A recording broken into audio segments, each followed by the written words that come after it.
Salutations from Wizard Studios. I am the Wizard. We have another news episode coming to you today. Before we get into it, I just wanted to say that I hope everybody's staying safe through these trying times.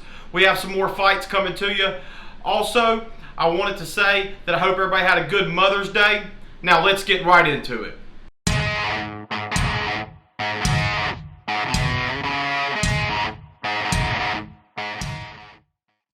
Alright, so first up today we got fighter salaries. Henry Cejudo got $390,000. $390,000 for being the Triple C. This might be why he's leaving. I know he wanted to get millions of dollars and he's getting $390,000. He received $350,000 to show and a $40,000 fight week incentive pay. So, this is probably why he's walking away, guys. You know, Henry Cejudo, an Olympian, Olympic gold medalist, a flyweight champion, a bantamweight champion, a legend killer, a legend in his own right. This dude, you know, he's the man. He is the man. And he's getting $390,000. So this is a little, it's kind of, it's hard to swallow. It's really hard to swallow, guys. Henry Cejudo should be making $1 million, and he's not. So, I gotta imagine, along with him wanting to start a family, this is probably the major factor in him walking away from the sport. Next up, we have Justin Gaethje. He made $380,000. He got $250,000 to show, a $50,000 fight of the night bonus, $50,000 performance of the night bonus, and a $30,000 fight pay incentive. You know, the fight week incentive pay that they get. So I can see this for Justin Gaethje. Okay, now he's a champion. Now is when he should be getting around, in my opinion, you know, the $750,000 mark. That is where I figure that Justin Gaethje should be getting now that he is, you know, right under the Khabib level. Right under the Conor level, in my opinion. Right around the Conor level in talent, but not, you know, star power. That's where I see Justin Gaethje right now. The dude is, you know, proving that he is on the elite level now. He wasn't when he lost to Eddie Alvarez. He wasn't when he lost to Dustin Poirier. But he absolutely outclassed Tony Ferguson. Tony Ferguson could have been, you know, haltered by the second weight cut. But that was his decision. He could have been haltered by the change of opponent. But that was his decision. Justin Gaethje deserves more money than that. Tony Ferguson gets $380,000. $350,000 to show and a $30,000 fight week incentive pay. Tony Ferguson deserves $1 million. Tony Ferguson deserves $1 million just because of him always putting on a show. Always putting on a show. 12 fight win streak. In the hardest division and the hardest sport in the world. And he gets $380,000. All the damage that he took. He got $100,000 in doctor's bills alone. He received a broken orbital. And the man gets $380,000. How does Dana White sleep at night? I do not understand it. Please tell me how Tony Ferguson deserves this. It's despicable. It's disrespectful. And it's wrong. Fabricio Verdun, $340,000. $325,000 to show. $15,000 fight week incentive pay. That's about right. He's not a champion anymore. He's up there in age. I know in the heavyweight division, they take a lot of brain damage, but that's the name of the game. They sign up for this. They know what they're getting into. And, you know, until the fighter union gets made, you will not see the $500,000 where all of these, you know, upper echelon guys like Fabricio should be getting paid. But until that happens, I believe this is the right amount of money. But, you know, until the fighter union gets here, we're going to see these guys stuck right here with this, you know, with this pay. Next up, we have Anthony Pettis.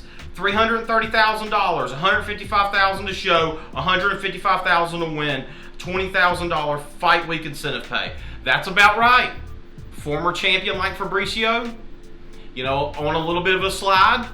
Still a big name like Fabricio. He took a lot of damage like Fabricio. Unlike Fabricio, Anthony Pettis won. Okay, so he got the other half of his pay of his purse. So good for Anthony Pettis. Okay, that's great. That's great. Now, I still believe that Anthony Pettis, being a former champion, if we had a union, could get a lot more money and deserves a lot more money. But until then, he's stuck. Next up, we have Francis Ngannou. Now, this right here, Francis Ngannou, has not been in the sport long at all. $320,000, okay? $130 to show, $130 to win, $50,000 performance of the night bonus, and a $10,000 fight week incentive pay. Francis Ngannou deserves more money. Francis Ngannou is nothing but a highlight, just like Justin Gaethje. Everything he does is a show, okay? Francis Ngannou does nothing but put on performance after performance, fight after fight. And he's not making $500,000. How is Francis Ngannou not making $500,000? I don't get it. I don't understand it. It's not right. The dude's a draw. How is this dude not a draw? How is Francis Ngannou not a draw? He is a draw. That's the answer. People love to see Francis Ngannou. Everybody loves to see him. You know, I mean, the dude looks like Ronnie Coleman. I mean, he could go win, you know, any bodybuilding, any Mr. Olympia right now. I mean, the dude is freakishly strong, has the most knockout power I've ever seen. Like John Anik said, I used to think it was Rumble Johnson, but now we definitely know it's Francis Ngannou. By far. I mean, nobody can take that dude's punch of power. And he's not making $500,000. Next up, we have Dominic Cruz, the best bantamweight of all time. Now, I know he hasn't fought in almost 4 years, but he gets $280,000. Okay, $250 to show, and a $30,000 fight week incentive pay. Now, you're telling me a guy that commentates for the UFC has been a part of the Zuffa company for like 16 years?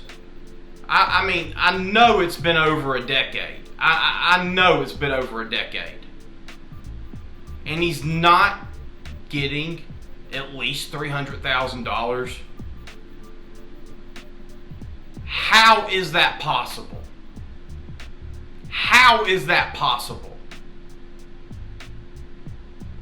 That is just downright disgraceful. You're telling me that Dominic Cruz isn't worth $300,000 to you to show up and get in that octagon, to put his life on the line for the company? You're telling me that Dominic Cruz isn't worth more than $280,000? It's hard to read these numbers.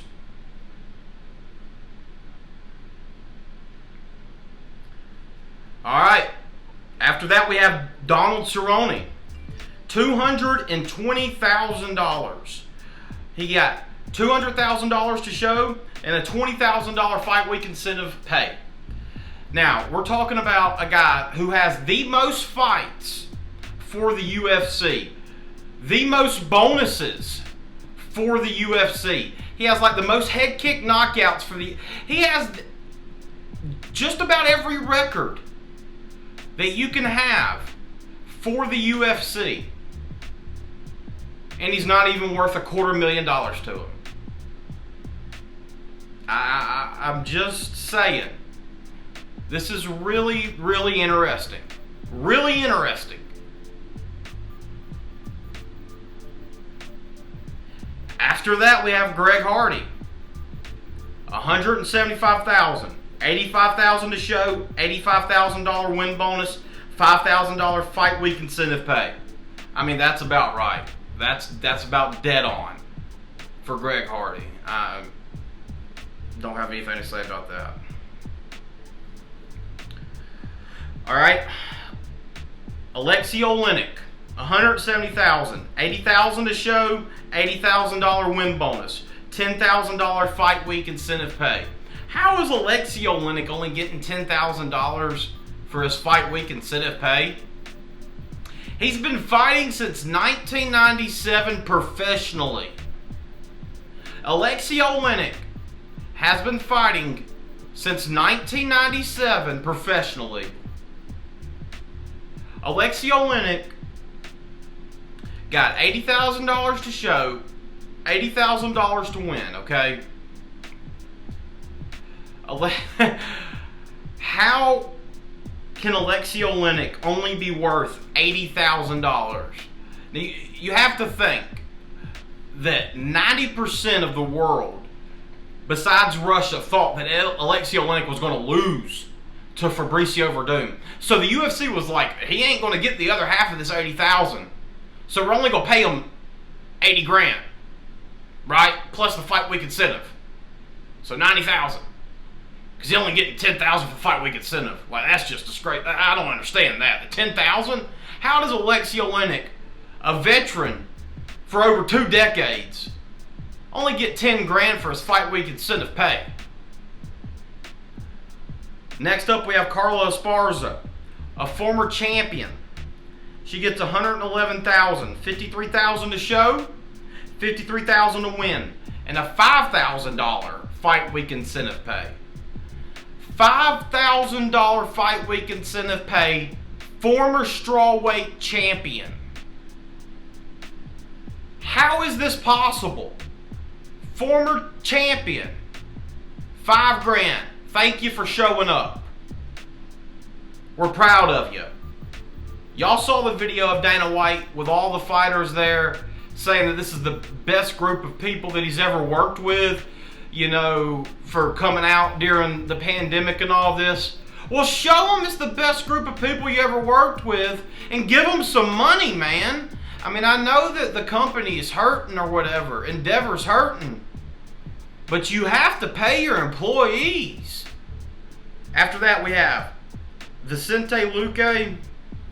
He gets $104,000, $47,000 to show, $47,000 to win, $10,000 fight week incentive pay. All right. We have Vicente Luque, who is perhaps one of the nicest people in the UFC.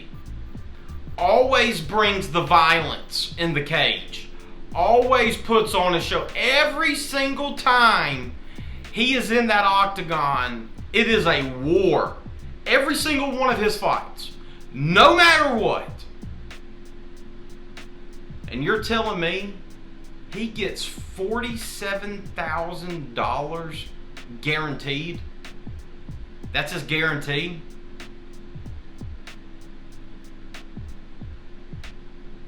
And only a $10,000 fight week incentive to a guy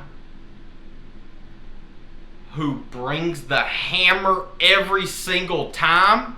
Michelle Watterson, $75,000. $70,000 a show, $5,000 fight week incentive. $5,000 fight week incentive. I do not understand it. I do not understand it. Jeremy Stephens, $66,900. $67,000 to show. He got fined $20,100 for missing weight. Also, $20,000 fight week incentive pay. All right. Now, next up we have Calvin Kattar, $65,100. Okay, that's what he was paid. $20,000 to show. $20,000 win. We're talking about Calvin Kattar, the guy that went with a beat last time. Okay, the guy that many people thought that if he went 5 rounds with a beat, he would win. The guy who many people think has the best boxing in all of the UFC gets $20,000 to show and $20,000 to win. His purse would be a lot smaller if it wasn't for Jeremy Stephens missing weight. Sam Alvey, $65,000, $50 to show, $15,000 fight week incentive pay. Sam Alvey, who's been fighting for years, has some of the most knockouts in all of the UFC. Bryce Mitchell, $36,000. $16,000 to show, $16,000 to win, $4,000 fight week incentive pay. Ryan Spann, $36,000. 16 to show, 16 to win, $4,000 fight week incentive pay. Nico Price, $27,000. $22,000 to show, $5,000 fight week incentive pay. Nico Price, who has some of the most fascinating knockouts in all of the UFC, only gets paid $27,000. I just don't get some of this, man. It just doesn't add up.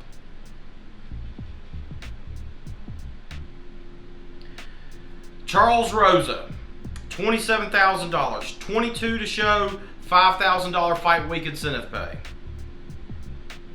Jairzinho Rosenstruck, $22,000. 18,000 to show, $4,000 fight week incentive pay. Yorgan De Castro, $15,500. $12,000 to show, $3,500 fight week incentive pay. So the thing is these salaries, these payouts are just, I mean, they're just laughable.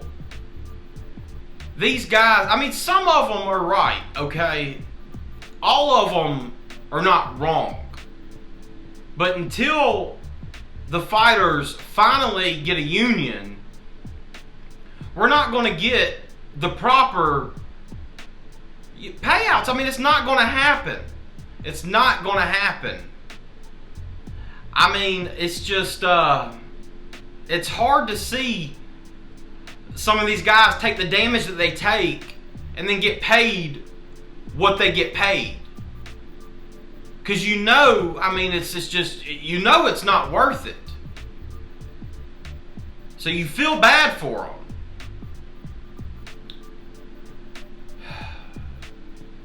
I hope, I really do hope that some of these fighters are working on putting a union together, because these numbers just do not add up. Now, the UFC reportedly did over 700,000 pay-per-view buys. Now, this is a lot more than I thought they were going to do. I really did think they were going to... I thought it was going to be around 500,000. But 700,000 pay-per-view buys without Khabib on the card is really good. It's really good. I believe if the UFC stays on track and they keep doing these events like they're planning on, then it's going to be very good business for them. Right now, they are the only sport in town, and they're putting on good fights. They're doing it the right way. People are safe. It's entertaining. I'm not complaining. These fights are good. 700,000 pay-per-view buys is really good in my opinion. I don't know what the UFC was expecting, but 700,000 pay-per-view buys? Hey, I would not be complaining. In this recession right now, that is excellent. That is excellent. So Colby Covington was on a podcast with Brett Okamoto, or a conference call, whatever, with Brett Okamoto, and was talking about who would he fight next and that sort of thing. And he named 3 people. He said he would fight, of course, Kamaru Usman in July, International Fight Week. He would fight Woodley or Jorge Masvidal. And I was just thinking, I was like, what would be the most likely of these 3 opponents? And I really and truly believe that we are going to see Jorge Masvidal and Colby Covington fight. I believe that because Dana White said they have an interesting opponent for Jorge Masvidal. Now, Colby said that he didn't know if it was him or not. I don't think that Dana has told anybody. I don't even think he's told Jorge. I believe, he's holding all of his cards to his chest right now. And he's only, telling his inner circle. But I truly believe it's going to be Colby. That's the one that makes the most sense, in my opinion. I think that'll do big numbers. I think it'll be a great fight. Right now, I do favor Colby in that matchup. And I really believe that, if they're... Jorge Masvidal is a star. Colby Covington brings in a lot of numbers himself. And they're both 2 of the best welterweights in the world. You got to think the winner of that is going to fight Usman. Of course, George could fight Usman right now too, but I don't think he wants to. For whatever reason, I don't think George wants to fight him. Maybe he wants to fight Colby. Maybe he sees something there. Maybe he just doesn't like him. I mean, we all see that. They used to be friends. They already don't like each other. Maybe he just doesn't like him even that much more. Maybe because he doesn't like him, he wants to fight him. I don't know. All I know is this is the fight that makes the most sense. This is the fight that everything is pointing at to me. This is the fight that I would make if I was Dana. Dustin Poirier was on Theo Von's podcast, and he let us all know something, and it's pretty big. Dustin Poirier is going to be fighting next month. He saw UFC 249. He liked what he saw. He called, I guess it was like Dana White or Hunter Campbell, and was like, hey, I want in. And they said, hey, you can get in next month. So Dustin Poirier is going to be fighting next month. Now, they didn't let him know who he was going to be fighting. So nobody knows who Dustin Poirier is going to be fighting, not even him. But I guess that doesn't matter. Dustin Poirier is a G. He doesn't care. He just wants to fight. He's one of the best lightweights in the world. And you see that time and time again. You see that here when he's taking a fight and doesn't even know who his opponent is. So a lot's being made about Stipe and DC. You know, should you strip Stipe because, you know, he's not signing the contract to fight Daniel Cormier in August or whatever. He needs more time. His gym's not open. He's not able to get the proper training. He could go somewhere else if he wanted to, what have you. He's fighting fires. He's working as a paramedic during a global pandemic. All of these things. This is a very touchy subject, guys. You know, Stipe Miocic is a firefighter. His eye was hurt. So first of all, he couldn't train because his eye was hurt. And then a global pandemic came in. So his gym's closed. Now the UFC wants him to fight by like August. Because, you know, around that time it'll be like a year before the heavyweight, you know, belt will be defended. Around that time frame. Like August, September, October, somewhere around there. And Stipe's just like, guys, my gym's not open. I'm coming off an injury. I can't get the proper training in. Just give me some more time. I mean, he's not lying. He's not lying here. So you just gotta like wonder, where do you toe the line at, you know? Do you really take Stipe's belt away from him? Can the UFC do that? Is that good publicity? I mean, don't get me wrong, you know, I love Daniel Cormier. I want to see DC fight, you know, for his last fight. I really do want to see him fight Stipe. Bad. I want to see that fight. But if they strip Stipe during a global pandemic, as he's fighting, you know, this pandemic, it might be some of the worst press the UFC will ever receive. So I just do not see him doing it. I cannot believe people are calling for it. It's blowing my mind. And I don't believe that Stipe is ducking him. His gym is closed. I believe as soon as his gym gets opened, I believe he will be training.